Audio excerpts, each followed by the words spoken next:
Filazo para oír a la profesora María Emma Manarelli, que me ha deleitado la última media hora con una conversación sobre los temas sobre los que trabaja. Es una satisfacción personal para mí porque yo conozco a María Emma Manarelli desde hace casi 40 años, y en ese sentido he asistido al inicio de sus estudios universitarios en la Católica durante los años 70. Posteriormente viajó a los Estados Unidos, donde hizo una primera maestría y luego doctorado en la Universidad de Columbia. Desde esos trabajos universitarios se orientó al tema de mujeres en América Latina, imagen de las mujeres, matrimonio, legitimidad, hijos.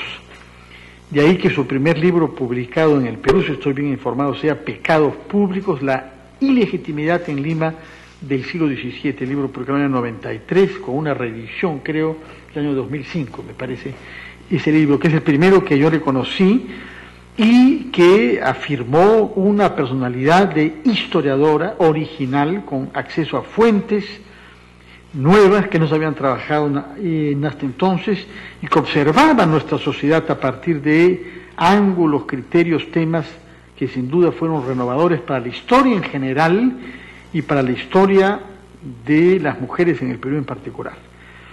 En el año 99 publicó Limpias y Modernas, Género, Cultura e Higiene en la Lima del 900, ¿no? Significó pasar de la época colonial a épocas más recientes. Tiene un libro del año 98 también sobre hechiceras, beatas y expósitas, que trata sobre el sistema inquisitorial respecto para comportamientos femeninos que eran considerados como desviantes. Ha colaborado también como editora en un libro genérico sobre la historia de la infancia, en este caso en América Latina, ¿no? Historia de la infancia en América Latina, que es un tema también apasionante, y le conozco contribuciones, artículos, no sé si hay un libro sobre el control de la sexualidad en medios rurales, que sería en sí mismo también un tema apasionante, porque poco conocido. En realidad yo no sé si hay otros trabajos sobre esos temas, pero a mí siempre me pareció renovador lo que María Emma Manarelli publicaba. Estamos, en estos días se están presentando, no sé si ha habido una presentación oficial ya de un conjunto de volúmenes en la Feria del Libro, a ver, los 5 primeros tomos de una enorme colección de libros sobre la historia del pensamiento educativo en el Perú. El día de hoy, cuando venía por la mañana, escuché al director de esa publicación, Manuel Burga, el historiador de San Marcos, presentar esa colección. La señora Manarelli ha sido responsable de uno de esos volúmenes y de la mitad de otro de esos 15 volúmenes sobre temas educativos en el Perú, y que tienen que ver con la conferencia que va a pronunciar esta noche, que versa sobre un periodo de nuestra historia, me imagino que es así como ha sido diseñado en esta colección, que va entre la el periodo inmediatamente anterior a la guerra con Chile, los años 70 del siglo XIX, hasta el fin del oncenio de Leguía, que es un periodo en donde aparecen cenáculos de escritoras y se consolidan, porque habían aparecido quizá un poco antes ya, cenáculos de escritoras en el Perú que por primera vez elevaban una voz pública como escritoras, y hasta el año 30, en el que ya se han producido algunas reformas y sobre todo la autorización del acceso de las mujeres a los estudios superiores. Es importante señalar que María Emma Manarelli no ha pasado toda su vida en universidades, puesto que durante 14 años ha trabajado en una asociación de militancia feminista, que es el Movimiento de Mujeres Flora Tristán, en donde se ha desempeñado en labores de investigación solidaria con el trabajo genérico de esta organización. Por esa razón nos interesa enormemente en escucharla, y le dejo rápidamente la palabra para que haga su exposición, a la que amablemente ha aceptado. Yeah. Muchas gracias, Fernando, por esta presentación, por la invitación, y gracias a ustedes también por estar aquí en el Centro Cultural Inca Garcilaso.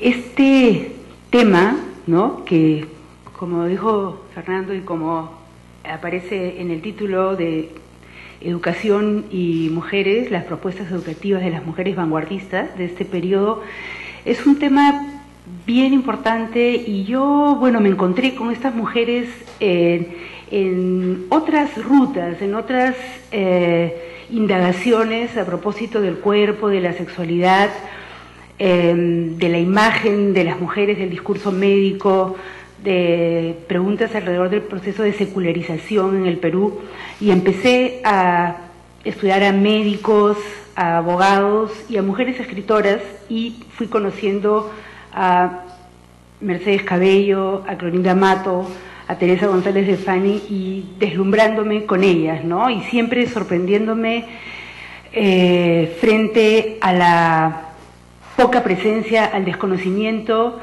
que tenemos sobre sus vidas, sobre sus escritos, sobre lo que dijeron, sobre sus críticas, sobre sus posturas, ¿no? O sea, no son mujeres que solamente aportaron a la cuestión educativa, sino son pensadoras, son filósofas, ¿no? Son políticas, son críticas de la República aristocrática, etcétera, ¿no? Y yo creo que también es interpretable, ¿no?, el hecho de que se las haya ignorado y que no se las haya subrayado, rescatado y mostrado en toda su complejidad, ¿no? Entonces, definitivamente se les puede abordar, o sea, tienen una obra muy extensa, escribieron muchísimo, hicieron uso de la palabra escrita. Es más, dos de ellas, Clorinda Mato y María Jesús Alvarado, tenían imprentas pequeñas propias, y las dos sufrieron, digamos, la destrucción de su imprenta, de sus imprentas, cada una de ellas, ¿no?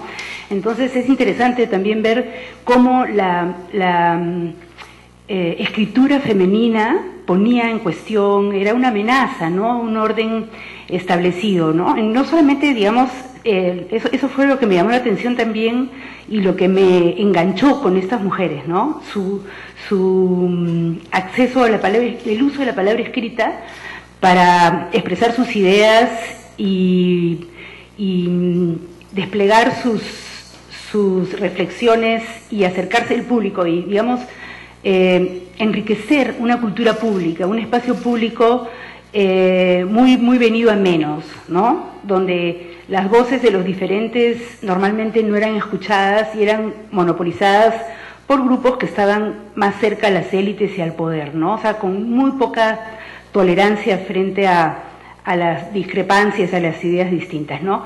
Pero definitivamente ese en sí ya es un aporte de estas mujeres, por lo que fueron atacadas, como les digo, de distintas formas, física y emocionalmente también, ¿no? Fueron, como podríamos decirlo, buleadas, ¿no? en una forma un poco vulgar, ¿no? Pero algo así, ¿no? Fueron muy hostilizadas. Entonces, y uno se pregunta, bueno, ¿por qué, no? Porque realmente lo que dijeron es también vigente, y nos hace pensar en lo que, o sea, aportan mucho a lo que tiene el Perú como pendiente también, ¿no? Conflictos para solucionar.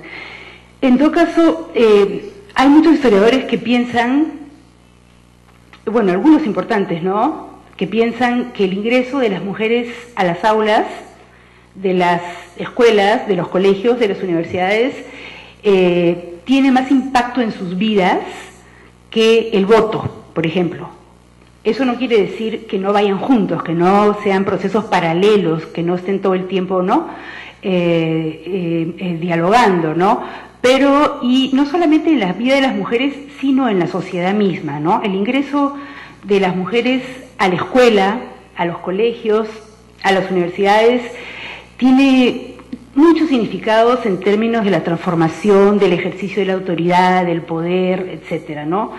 el ingreso de las mujeres al sistema educativo en general transforma la familia, transforma lo que se puede decir el patriarcado, ¿no? Obliga, o sea, permite una autonomía, una libertad, una opinión propia, ¿no? Que es, digamos, algo muy importante también para el desmantelamiento de sociedades concebidas como antiguo régimen o coloniales, ¿no? O sociedades jerarquizadas, o sociedades donde, por ejemplo, la servidumbre es un rasgo constitutivo, como en el caso del Perú, ¿no? Entonces, estas mujeres fueron, pues, vanguardistas en ese sentido también, y me estoy refiriendo a Teresa González de Fanning, a Clorinda Mato, a Mercedes Cabello, a Esther Festini, a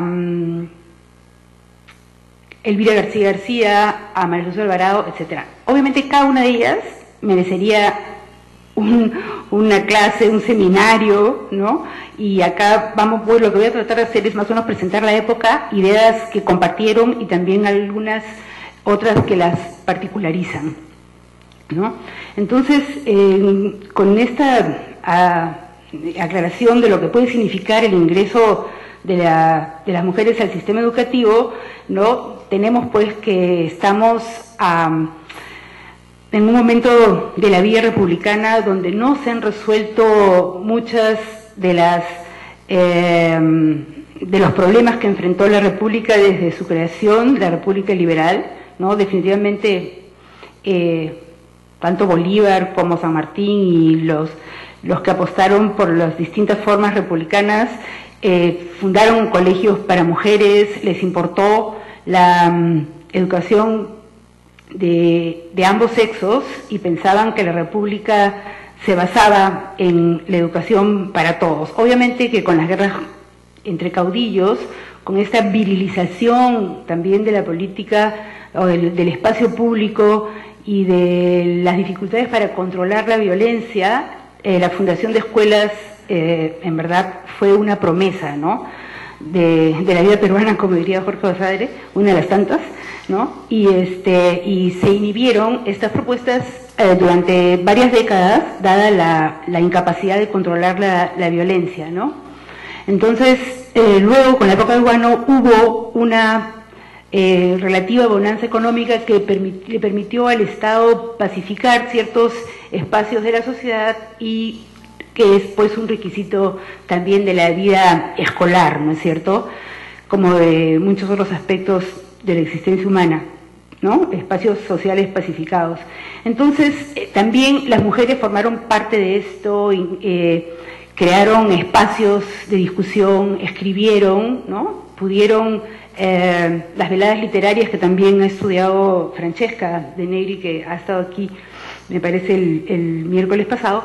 Y bueno,